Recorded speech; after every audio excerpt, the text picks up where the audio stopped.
Hi ಎಲ್ಲರಿಗೂ welcome back to my YouTube channel. ತುಂಬ ದಿನದಿಂದ ವಿಡಿಯೋ ಮಾಡೋಕ್ಕಾಗಿರಲಿಲ್ಲ. ಕಾರಣ ಏನಂದರೆ ನನ್ನ ಮಗಳಿಗೆ ಸ್ವಲ್ಪ ಸ್ಕಿನ್ ಅಲರ್ಜಿ ಆಗಿತ್ತು. ಅವಳು ನನ್ನ ಜೊತೆಗೆ ಇರೋದ್ರಿಂದ ಅವಳನ್ನ ಟೇಕ್ ಕೇರ್ ಮಾಡಬೇಕಾಗಿತ್ತು. ಇವತ್ತು ಶಿವರಾತ್ರಿ ಹಬ್ಬ, ಎಲ್ಲರಿಗೂ ಶಿವರಾತ್ರಿ ಹಬ್ಬದ ಹಾರ್ದಿಕ ಶುಭಾಶಯಗಳು. ಸೊ ನಾವು ಶಿವರಾತ್ರಿ ಹಬ್ಬನ ಸಂಜೆ ನಾವು ಸೆಲೆಬ್ರೇಟ್ ಮಾಡೋದು.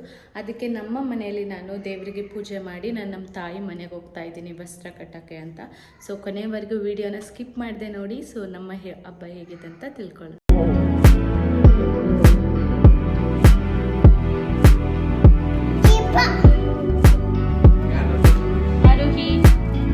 ನೋಡು,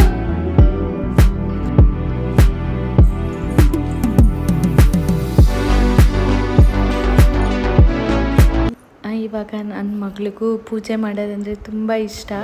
ಅವಳು ಕೂಡ ಪೂಜೆ ಮಾಡಿ ನಾವು ಅಮ್ಮನ ಮನೆಗೆ ಹೊರಟ್ವಿ.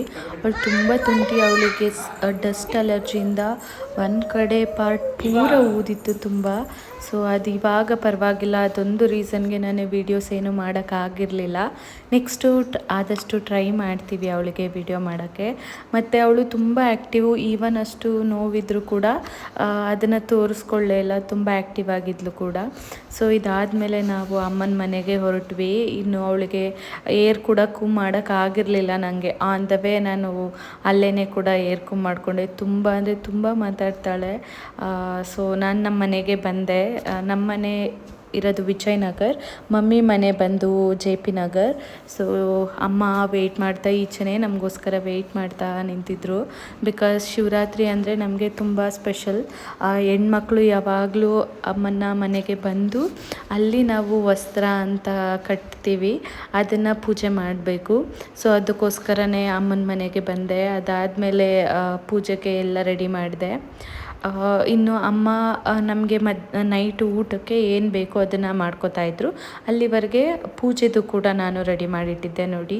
ಈ ಥರ ನಾವು ಎಲ್ಲ ತರಹದ ಮೊಸರು, ಹಾಲು, ತುಂಬ ಥರ ಹಾಕ್ತಾರೆ. ನನಗೆ ಅದು ಅಷ್ಟಾಗಿ ಗೊತ್ತಿಲ್ಲ. ಅಮ್ಮ ಎಲ್ಲ ಏನು ಕೊಟ್ಟಿದ್ರು ಅದು ರೆಡಿ ಮಾಡಿಟ್ಟಿದ್ದೆ. ಮತ್ತು ತುಂಬ ಥರ ಹೂವು ಮತ್ತು ಬಿಲ್ಪತ್ರೆ ಎಲ್ಲದು ಕೂಡ ಎತ್ತಿಟ್ಕೊಂಡೆ. ಸೊ ಈ ಥರ ಎತ್ತಿಟ್ರೆ ಶಿವನಿಗೆ ಅದೇ ಪ್ರೀತಿ ಅಂತ ಹೇಳ್ತಾರೆ. ಸೊ ಅದಕ್ಕೆ. ಮತ್ತು ನನ್ನ ಮಗಳು ಹೆಂಗೆ ಅಂದರೆ ತುಂಬ ಡೆವೋಷ್ನಲ್, ಅಂದರೆ ಅವಳಿಗೆ ದೇವರು ಅಂದರೆ ತುಂಬ ಇಷ್ಟ ಆಗ್ತಾರೆ. ಸೊ ದೇವ್ರ ಭಕ್ತಿ ತುಂಬಾ ಇದೆ. ಅದಾದಮೇಲೆ ಅವಳು ಕೂಡ ಸ್ವಲ್ಪ ಅವಳು ಫ್ರೂಟ್ಸ್ ಚೆನ್ನಾಗಿ ಇಷ್ಟಪಟ್ಟು ತಿಂತಾಳೆ. ಅದು ಡಾಕ್ಟ್ರು ಅದು ಒಂದು ಹೇಳಿದ್ರು, ಅವಳು ಸ್ಟ್ರಾಬೆರಿ ಜಾಸ್ತಿ ಇಷ್ಟಪಡ್ತಾಳೆ, ಅದಕ್ಕೋಸ್ಕರನೂ ಆ ಥರ ಆಗಿರ್ಬೋದಂತ. ಇದು ನನ್ನ ಆರೋಹಿ ಟೆಡ್ಡಿ ಬೇರ್. ಇನ್ನು ಅಮ್ಮ ಏನು ಮಾಡ್ತಿದ್ದಾರೆ ಅಂತ ಕಿಚನಿಗೆ ಬಂದರೆ ಅವ್ರಿಗೂ ಸ್ವಲ್ಪ ಹೆಲ್ಪ್ ಮಾಡೋಣ ಅಂತ ಆಲ್ಮೋಸ್ಟ್ ಎಲ್ಲ ರೆಡಿ ಮಾಡಿ ಇಟ್ಬಿಟ್ಟಿದ್ರು. Just preparation ಮಾಡಬೇಕಿತ್ತಷ್ಟೇ. ಅಂದರೆ ನಾವು ಈ ಹಬ್ಬಕ್ಕೆ ನಾವು ಜಾಸ್ತಿ ಏನು ಸ್ಪೆಷಲ್ ಮಾಡಲ್ಲ, ಖಂಡಿತ ಎಲ್ಲರಿಗೂ ಗೊತ್ತಿರುತ್ತೆ.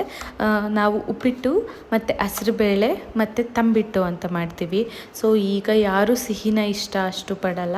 ಸೊ ಉಪ್ಪಿಟ್ಟು ಮತ್ತು ಹೆಸ್ರುಬೇಳೆ ಅಷ್ಟೇ ನಾವು ಮಾಡ್ಕೊಂಡಿದ್ದು. ಯಾಕಂದರೆ ಸಿಂಪಲ್ಲಾಗಿ ನಾವು 4 ಜನಕ್ಕೆ ಸಾಕು ಅಂತ ಅಮ್ಮ ನನಗೋಸ್ಕರ ಹೂ ಕೂಡ ಕಟ್ಟಿ ಇಟ್ಟಿದ್ರು. ಅದಾದಮೇಲೆ ಪೂಜೆಗೆ ರೆಡಿ ಮಾಡ್ಕೊಂಡ್ವಿ. ಈ ಪೂಜೆ ಲಾಂಗ್ ಪ್ರೋಸೆಸ್ಸು ನಾವು ಮಾಡೋದು.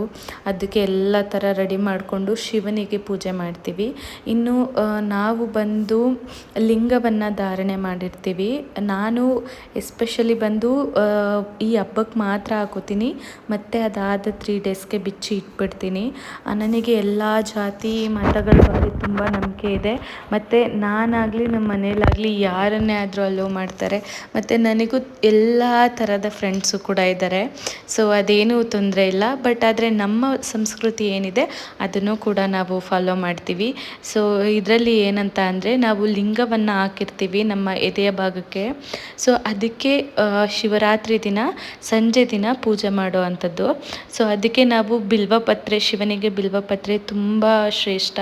ಅದನ್ನು ಹಾಕಿ ಮತ್ತು ಹಾಲು, ತುಪ್ಪ, ಸಕ್ಕರೆ, ಕಲ್ಸಕ್ಕರೆ ಮತ್ತು ದ್ರಾಕ್ಷಿ, ಗೋಡಂಬಿ, ಅದೇನೇನೋ ಹಾಕಿ ಇಟ್ಟಿರ್ತಾರೆ. ಅಲ್ಲಿ ಲೋಟಗಳು ಕಾಣ್ತಾ ಇದೆ ನೋಡಿ, ಎಳ್ನೀರು, ಅದೆಲ್ಲನೂ ಹಾಕಿ ದೇವರಿಗೆ ಪೂಜೆ ಮಾಡಬೇಕು. ಮತ್ತು ನಮ್ಮ ತಂದೆ ಊರಿಂದ ತುಂಬ ಥರ ಎಲೆಗಳು, ಹೂವುಗಳು, ತುಂಬ ಹೂವೆಲ್ಲ ತಂದಿದ್ರು. ಸೊ ಶಿವನಿಗೆ ಏನು ಪ್ರೀತಿ ಅದನ್ನು ಮಾಡಬೇಕು. ಬಿಕಾಸ್ ನಿಮಗೆ ಗೊತ್ತು ಶಿವ ಯಾವತ್ತೂ ಐಡೂರ್ಯವನ್ನು ಇಷ್ಟಪಡಲ್ಲ. ಸೊ ನಮ್ಮಲ್ಲಿ ಇದ್ದಷ್ಟು ಮನಸ್ಸಿನಲ್ಲಿದ್ದಷ್ಟು ಪೂಜೆ ಮಾಡಿದ್ರೆ ಸಾಕು. ನನ್ನ ತಂದೆ ತಾಯಿ ಈ ಥರ ಪೂಜೆ ಅಂದರೆ ಅವರು ತುಂಬ ಶ್ರೇಷ್ಠದಿಂದ ಮಾಡ್ತಾರೆ. ಸೊ ನಾವು ಆದಷ್ಟು ಅವರನ್ನು ಪಾಲಿಸಬೇಕು ಅಂತ ನಾನು ಅಂದ್ಕೊಂಡಿದ್ದೀನಿ ಅಷ್ಟೇ. ಸೊ ನಮ್ಮ ಬ್ಯುಸಿ ಶೆಡ್ಯೂಲಲ್ಲಿ ನಾನು ತುಂಬ ದೋಣಿಗಳ ಮೇಲೆ ಕಾಲಿಟ್ಟಿದ್ದೀನಿ ಬಿಕಾಸ್ ಆಫ್ ನಾನು ನನ್ನನ್ನು ಬ್ಯುಸಿಯಾಗಿ ಇಟ್ಕೋಬೇಕು ಅಂತ. ಸೊ ನನಗೆ ಆದಷ್ಟು ನಾನು ಅಪ್ಪ ಅಮ್ಮ ಹೇಗೆ ಹೇಳ್ತಾರೆ ಅದೇ ಥರ ಮಾಡ್ಕೊಂಡು ಹೋಗ್ತೀನಿ. ಸೊ ಇದು ನೋಡಿ, ಫಸ್ಟು ಲಿಂಗಕ್ಕೆ ಎಲ್ಲ ಥರ ಅಭಿಷೇಕ ಮಾಡಿ ಹೂವಲ್ಲಿ ಪೂಜೆ ಮಾಡಬೇಕು. ಅದಾದಮೇಲೆ ಅದಕ್ಕೆ ದೇವರಿಗೆ ಹಣ್ಣು ಫಲ ಎಲ್ಲನೂ ಎಡೆ ತೋರಿಸಿ ನಾವು ನಮಗೆ ಒಂದು ಲಿಂಗದ ದಾರ ಅಂತ ಇರುತ್ತೆ, ಸೊ ಅಲ್ಲಿಗೆ ಅದನ್ನು ಹಾಕೋಬೇಕು. ಇದು ವಸ್ತ್ರ, ಇದೇ ನಾನು ಹೇಳಿದ್ದು ವಸ್ತ್ರ ಅಂತ, ನೀಲಿ ಕಲರ್ ಇದೆಯಲ್ಲ ಅದು.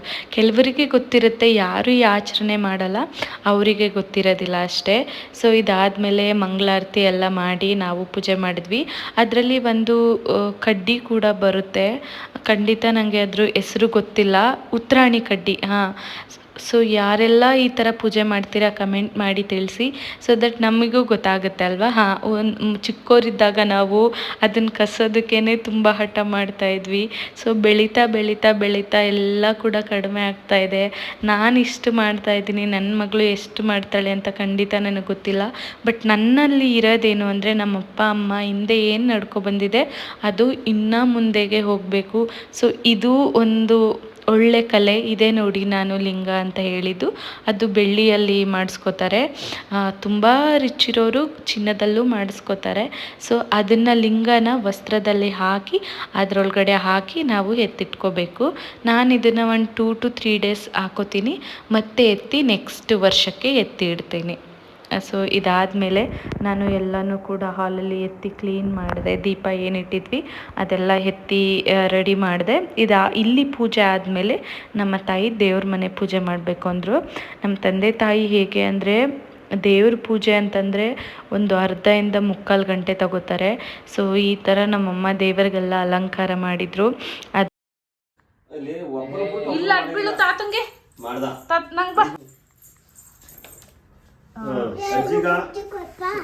ಬುದ್ಧಿ ಕೊಡಪ್ಪ ನನ್ನ ಮಗಳಿಗೆ. ನನ್ನ ಮಗಳು ನನ್ನಷ್ಟು ಅಂತ ಗೊತ್ತಿಲ್ಲ, ನನಗಿಂತ ಹೆಚ್ಚಿನ ದೇವನ ಪ್ರೀತಿ ಇದೆ ಮತ್ತು ದೊಡ್ಡವ್ರ ಮೇಲೆ ತುಂಬ ಪ್ರೀತಿ ಇದೆ. ಹೇಗೆ ಅಡ್ಬಿದ್ಲಲ್ವಾ.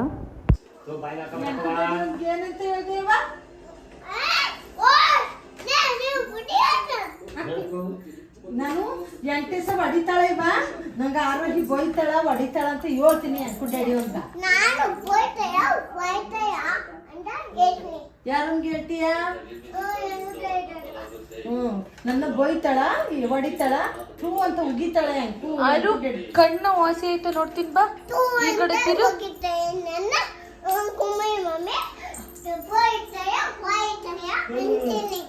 ಆಯ್ತು. ಒಂದು ಹಾಡು ಹೇಳ್ಬಿಡಪ್ಪ.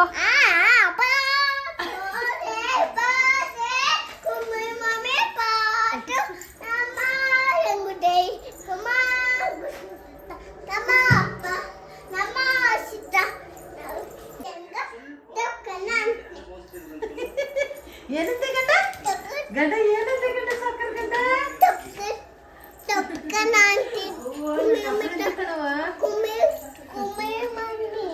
ಅದಾದಮೇಲೆ ನಾವು ಕೂಡ ದೇವಸ್ಥಾನಕ್ಕೆ ಹೋಗಿ ಬಂದ್ವಿ.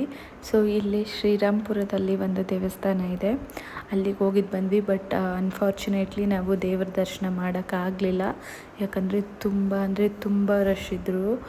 ಸೊ ನಾವು ಹೋದಾಗ 10:30 ಆಗಿತ್ತು. ಸೊ ನಾವು ಹೊರಗಡೆನೇ ದೇವರ ದರ್ಶನ ಮಾಡಿಕೊಂಡು ಒಂದು ಫಂಕ್ಷನ್ ನಡೀತಾ ಇತ್ತು, ಅದನ್ನು ನೋಡ್ಕೊಂಡು ಬಂದ್ವಿ.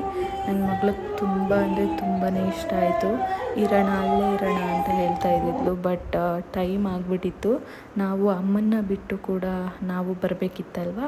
ಸೊ ಅದಕ್ಕೆ ಒಂದು ಅರ್ಧ ಗಂಟೆ ನೋಡಿಕೊಂಡು ನಾವು ವಾಪಸ್ ಮನೆಗೆ ಬಂದ್ವಿ. ಅಲ್ಲಿ ಎಲ್ಲ ಡ್ಯಾನ್ಸರ್ಸು ಕೂಡ ತುಂಬ ಚೆನ್ನಾಗಿ ಡ್ಯಾನ್ಸ್ ಮಾಡ್ತಾಯಿದ್ರು. I really enjoyed.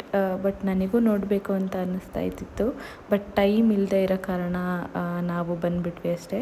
ಇವಳು ಏನೂ ಗೊತ್ತಿಲ್ಲದೆ ಇದ್ರೂ ಅವ್ರನ್ನ ಸ್ವಲ್ಪ ಫಾಲೋ ಮಾಡ್ತಾಯಿದ್ಲು.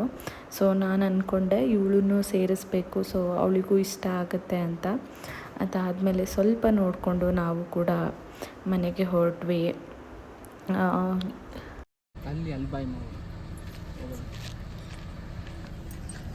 ಥ್ಯಾಂಕ್ಸ್ ಕೊಟ್ಬಿಡು.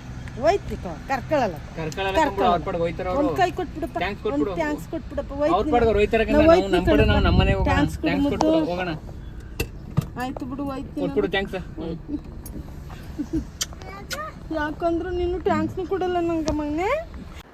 ನಮ್ಮಮ್ಮ ಅಂತೂ ನನ್ನ ಮಗಳ ಮೇಲೆ ತುಂಬಾ ಪ್ರೀತಿ ಇಟ್ಟಿದ್ದಾರೆ. ಸೊ ಇಲ್ಲಿಗೆ ನನ್ನ ಈ ವಿಡಿಯೋನ ಎಂಡ್ ಮಾಡ್ತಾ ಇದ್ದೀನಿ.